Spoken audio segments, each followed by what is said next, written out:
Hi everyone, my name is Tainan and today we are talking about Camunda, Unreal Engine and Elixir. But why these three guys together?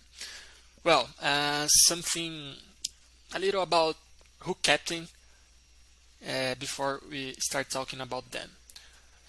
What is our goal? Our goal is to allow any person to create technological solutions without the engineering background needed today. So we believe a lot in people, in the entrepreneurs, and we think that the knowledge needed to create a technology solution today is too big, and we believe that we can improve the current maybe way of doing things, of developing things, to make it more accessible and easier for every stakeholders involved, and some concepts that we believe that will help we achieve this goal: natural language, visual and dynamic way to create things, real time, so the user can create and view the result in real time, playable, easily testable and simulated way of creating things. So we believe that with test scenarios and simulations, in a way that the user can create and in the same instant view the feedback, the return of his creation, is a better way to do it. And for that we are studying frameworks, tools and approaches that we believe that are going in this way. The first one is Camunda. It is open source software platform that deals with BPMN, business process management language notation. Sorry, they are from Germany, and I have been studying their platform for a while, and the things that I thought very interesting, they have a modeler and an engine. So the modeler is where the user create the flows. I will step forward for you to see. So this is the modeler. Here you can create these diagrams that use BPM notation, and then you can create what is in your mind, and this actor can be either a developer or a business person, like business analyst, or a person from product, like the product owner, and they can together, that's what I feature here, they have a common language, because the business person usually doesn't understand code, and the programmer, the developer, usually doesn't understand all the features and the user stories that people from business and product bring to him. Usually they ask things and then the developer develop them, but a lot of changes are needed after that, because the language is not the same, right? But here we have a common language. That's an important part. Code is visual, because you see here that this task is executed and then another task is executed. Can have gateways that are these kind of element that allow users to create like switches In code, it would be if, a switch, if and else, conditionals, switch, and things like that. There is iteration loops here. So code comes to the view of all stakeholders, right? With Camunda, a thing that I didn't mention is that you can integrate with REST. You can integrate this task with a REST function or a REST service that is in the cloud. So with this diagram, you can run actual code that is in lower level, like code uploaded in AWS, written in Python, for example. So you have this high level flow here, but you have actual code running outside Camunda, and this is part of the characteristic that Camunda has, being agnostic, using a notation that is public, like BPMN, and using REST APIs to integrate with the flow. Easily changeable, so you can create the flows, and then you can change the REST API that you are using, or you can just remove a task from the flow, and then the flow is completely different. They have versioning that is too much important, but you as the developer, as the team as a whole, you have this capability of changing the business process of the software in a simpler way. Good with atomic functions. We are talking about that later, but like I said, you can plug a function like a serverless function into a task, and this function is easily testable, easily deployed. So I believe that there are a lot of good things coming from this approach, and this is a high level process, so you can see the code from a high level point of view, and if you need to go to the lower level, you can then open the code. So now let's talk about Unreal Engine. So they are a software development firm that produces tools for game creators. The name of the company is the name of the main tool, Unreal Engine, that it is a tool for creating games.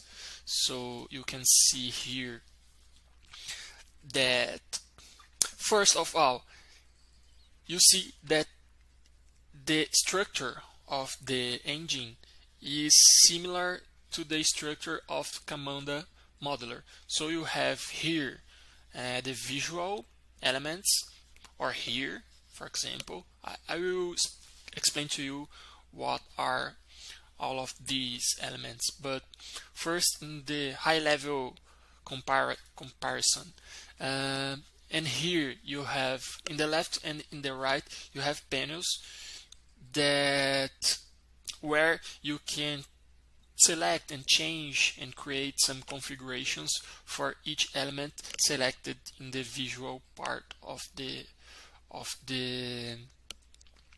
tool. So if we come back, so here you have the element palette, and in the right you have this column that deal with element configurations. That's interesting. So coming back to about the parts. Here is the first window that you see when you open the engine. You have, when you create the first project, you have here some scenario already created, and then you can start moving things from the left, and there's another panel in the bottom to the visual part, right?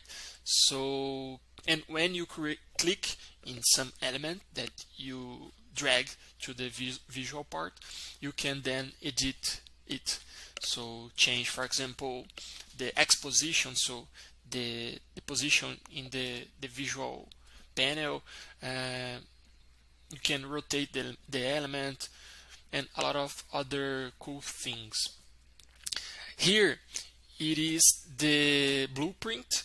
It is a thing that I will comment on. And here is another example of the blueprints of the Unreal Engine in action. What do? They act like our BPM and diagram. So here each element has a function that is that can be translated to code, but is in a higher level. Here we have the same. So each element here make something in the game.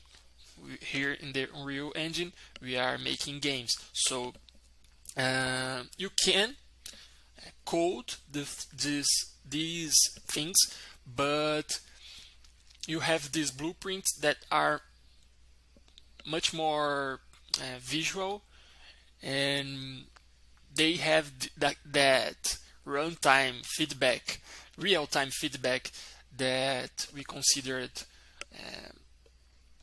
very important for what we are doing. So for example, you can run the game in this screen. So if you click play here, you can actually run the game, and then you can see here like the code of the game.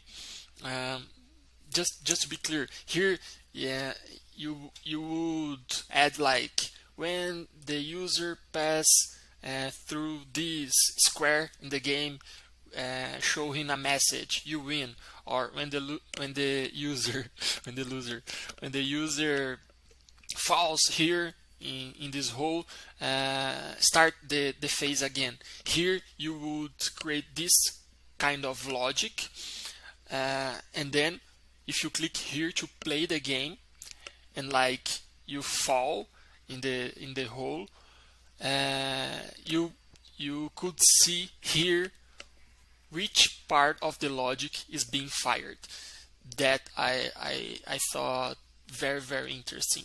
So the blueprints are these two screens where you can store and view logic in a different way that developers usually view, like in code using words and text.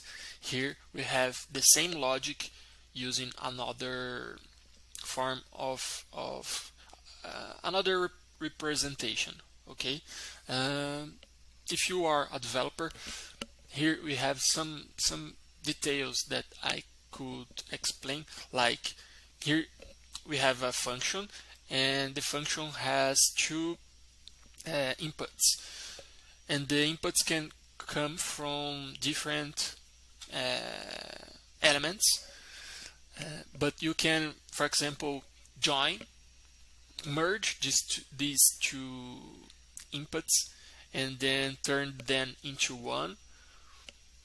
For example, if you want to use just one element to provide these two inputs. So the devil is in the details. So these kind of things make the use the development of games using the Unreal Engine blueprints really intuitive, right? So I am studying Unreal Engine to understand how they create AI agents inside the engine, the software. I'm still studying that, and to to have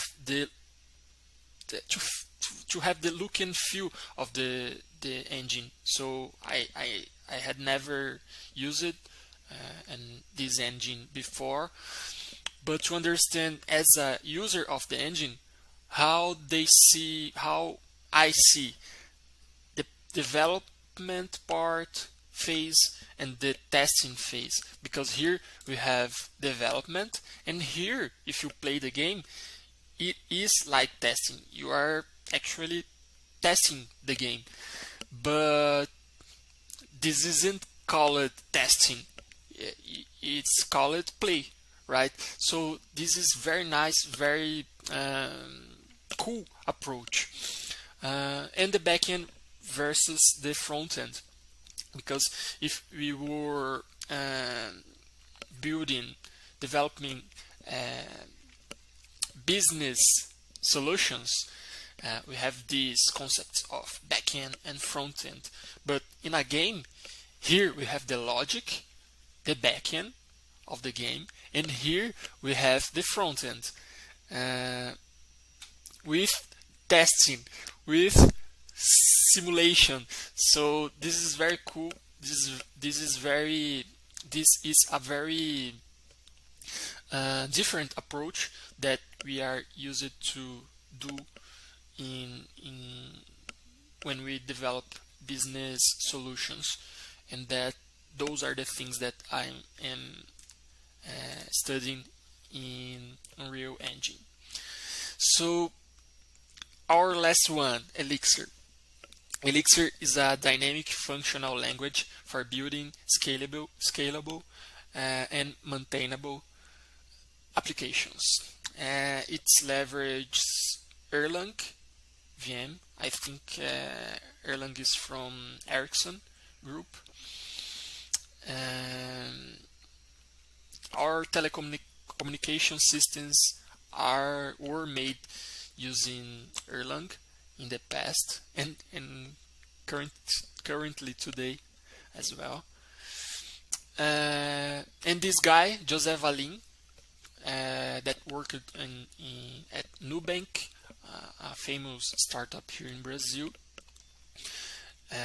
decided to create Elixir, and we are going to know why I thought Elixir interesting.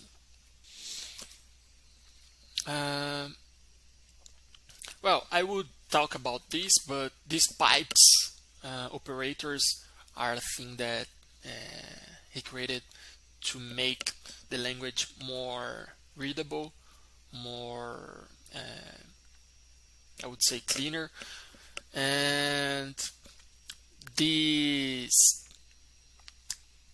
pattern matching feature that are a part of the functional languages that are really useful.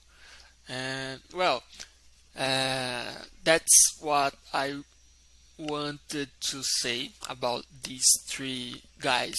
You can see that they have a lot of common parts. They have similar approach, or it can be a thing in my head, but I think that if we bring to a tool like Camunda a user experience that the engines of games already have, and maybe improving the experience, and using these functions like functional functions written in functional language and upload it, deploy it in the cloud, I think that this is a way to go. So we would have something with a language that is understood by all the stakeholders. We will have